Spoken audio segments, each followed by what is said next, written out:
தேச நலன் கருதி மக்களவைத் தேர்தலில் பாஜகவுடன் கூட்டணி அமைப்பது என முடிவு செய்துள்ளதாக பாட்டாளி மக்கள் கட்சி தெரிவித்துள்ளது. விழுப்புரம் மாவட்டம் திண்டிவனம் தைலாபுரம் தோட்டத்தில் நாடாளுமன்ற தேர்தல் கூட்டணி குறித்து பாமக உயர்மட்ட குழு நிர்வாகிகள் ஆலோசனை கூட்டம் நடைபெற்றது. இதில் கலந்து கொண்ட அந்த கட்சியின் பொதுச் செயலாளர் வடிவேலு ராவணன் பின்னர் செய்தியாளர்களை சந்தித்தார். அப்போது பேசிய அவர், பாமக நிறுவனர் ராமதாஸ், தலைவர் அன்புமணி ராமதாஸ் மற்றும் கட்சி நிர்வாகிகள் ஆகியோர் பாஜகவுடன் கூட்டணி அமைக்க விரும்புவதாக தெரிவித்தார்.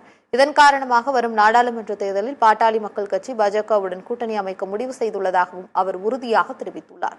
கூட்டணி குறித்து பாஜகவுடன் பேச்சுவார்த்தை நடத்த இருப்பதாகவும் 2 இலக்க தொகுதிகளை பாமக எதிர்பார்ப்பதாகவும் அவர் குறிப்பிட்டார். தேர்தலில் பாமக போட்டியிடும் தொகுதிகள் ஓரிரு நாட்களில் இறுதி செய்து அறிவிக்கப்படும் என்றும், பாமக நிறுவனர் ராமதாஸ் சேலத்தில் நாளை பிரதமரை சந்தித்து பேச வாய்ப்பு இருப்பதாகவும் வடிவேலு ராவணன் தெரிவித்துள்ளார். கட்சியின் எதிர்கால நலனை முன்னிட்டும் இந்த தேர்தலில் பாட்டாளி மக்கள் கட்சி வெற்றி பெற அடிப்படையில் சிறந்த செயல்பாட்டுக்கான கூட்டணியுடன் இந்த தேர்தலை சந்திக்கிறது.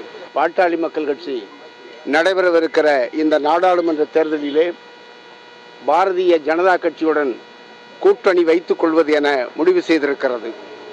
நாளைக்கு ஒப்பந்தம் ஆன பின்னால் எந்தெந்த தொகுதிகள் பாட்டாளி மக்கள் கட்சிக்கு ஒதுக்கப்பட்டிருக்கின்றன என்பதை அறிவிப்போம்.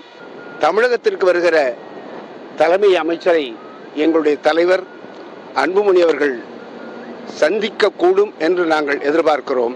அதில் இறுதியாக தொகுதிகளும் வேட்பாளர்களும் அறிவிக்கப்படுவார்கள்.